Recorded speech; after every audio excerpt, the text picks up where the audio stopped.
is the undefeated WBC lightweight champion of the world, Edwin Dinamita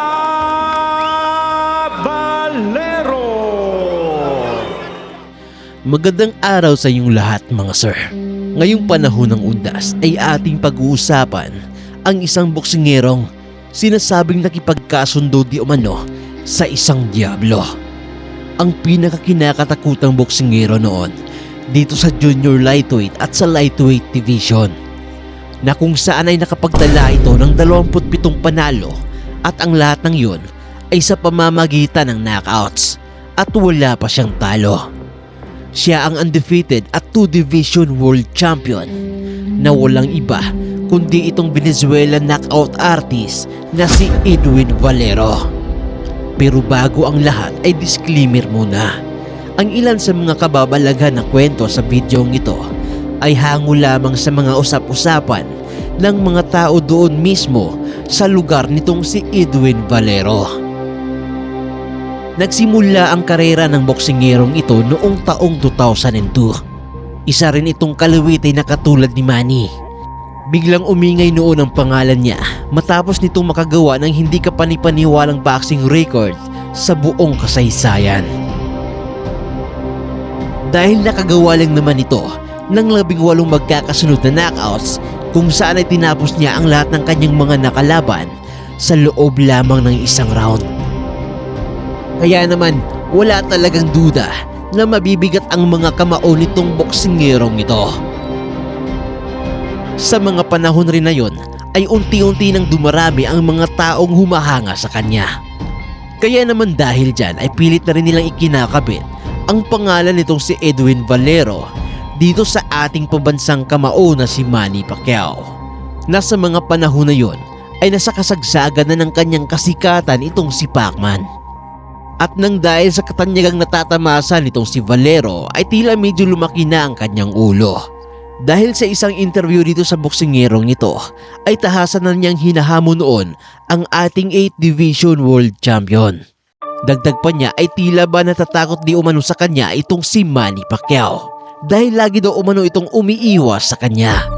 At ang laging bukang bibig na lamang daw noon itong si Manny ay bahala na raw ang promoter niya na si Bob Arum na siyang dapat umanong sumagot sa mga hamon nitong si Edwin Valero. Nag-ugat ang lahat ng paghahamon na ito ni Edwin Valero dahil sa isang komento noon ng ating pambansang kamao na pala'y mga tricycle driver lang naman daw ang lahat ng mga nakakalaban nitong knockout artist na Venezuelan. Kaya naman matapos ang isa na namang napaka-impresibong knockout na panalo nitong si Edwin Valero ay muli nitong hinamon ng ating pambansang kamao. At sinabing matutulad lamang sa isang tricycle driver ito si Pacman kapag naglaban na sila sa ibabaw ng lona. Bueno, si a mí algún peleador de las 140 libras de renombre como Pacquiao o Hatton me dan la oportunidad. Kaya naman talagang pinag-usapan at inabangan noon ng maraming mga boxing fans ang posibleng tunggalian ng dalawa. Lalo pang lumaki ang spekulasyon ng mga tao matapos na makitang dumayo pa dito sa Pilipinas itong si Edwin Valero. At pumunta pa mismo sa bahay nitong si Pacman sa Jensen para dumalo sa kaarawan ng ating pambansang kamao. Sinabi rin noon itong si Edwin Valero na nangako daw umano sa kanya itong si Pacman na matutuloy ang kanilang sagupaan. Kaya naman mas lalong na-excite noon ang mga boxing fans dahil sa wakas ay makikita na nila na maghaharap ang dalawang halimaw na ito sa ibabaw ng lona. Yun nga lang ay mayroong isang pangyayaring hindi inaasahan na gumimbal sa lahat ng mga boxing fans. Buwan ng Abril taong 2010 ay inaristo itong si Edwin Valero dahil sa kasong murder matapos niyang kitilin ang buhay ng kanyang asawa na si Jennifer Carolina. Pero hindi pa dyan nagtatapos ang kalbaryo dahil makalipas lamang ang 24 oras ay natagpo ang wala ng buhay itong si Edwin Valero sa loob ng kanyang selda matapos nitong bawiin ang sarili niyang buhay. Isang malaking palaisipan kung bakit nagawa ito ni Edwin Valero at kung bakit sa isang hotel nito isinagawa ang karumal-dumal na krimen. Nakakapagtaka rin kung bakit napakakalmado lamang nito noong sumuko na siya sa front desk ng hotel.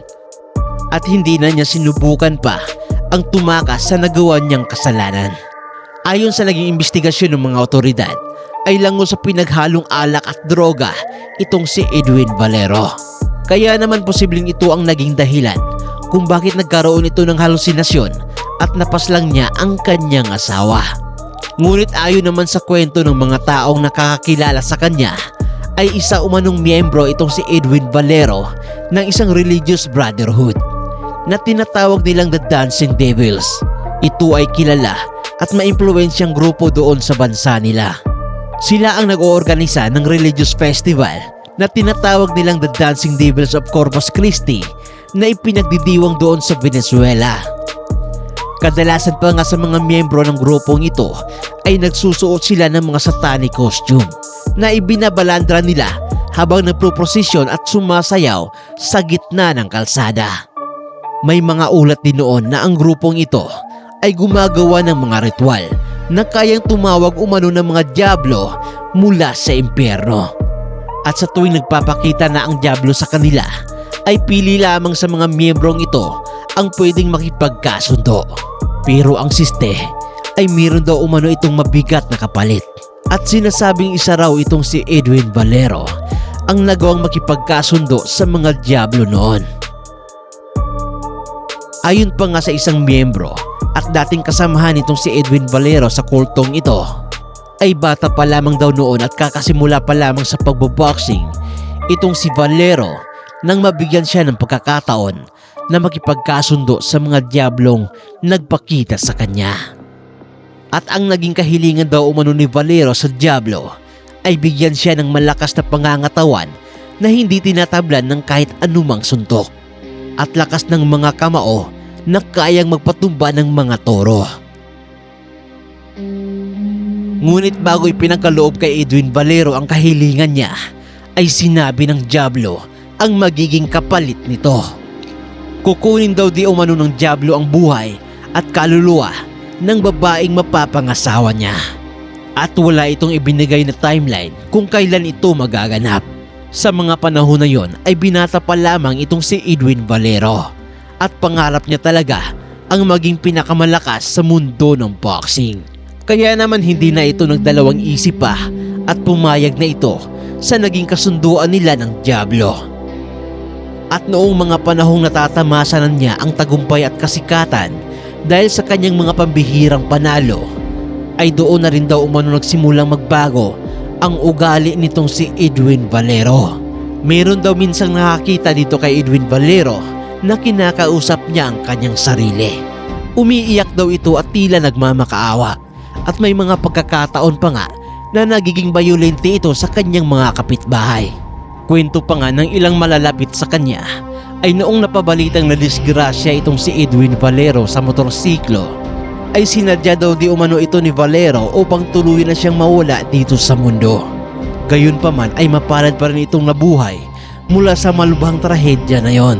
Ang sabi ay tila ayaw pa daw ng mga diablo na bawiin ang buhay nitong si Edwin Valero sa mga panahon na yon, dahil hindi pa sa katuparan ang kanilang naging kasunduan.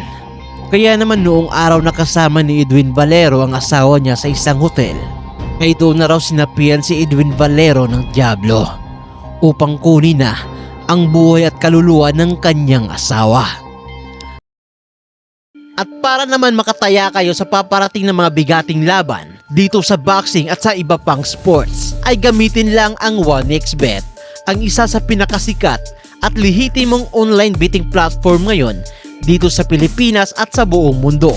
Para makapagrehistro ay i-click lang ang link na nakapin dyan sa ating comment section at gamitin lang ang ating promo code na 1xboxing. At nang sa ganon ay makakuha kayo ng up to 6,000 pesos na bonus sa una mong deposito. Kung magkano ang halagang i-deposit nyo, ay yun din ang halaga ng perang matatanggap ninyo. At andyan na rin sa ibaba ang ating video tutorial. Marami sa ating mga boxing fans ang hindi makapaniwala matapos na malaman ang terribleng pangyayaring ito. At ang labang Edwin Valero kontra sa ating pambansang kamao ay mananatili na lamang na isang pangarap na hindi natupad. So yun lamang ang video natin sa araw na to.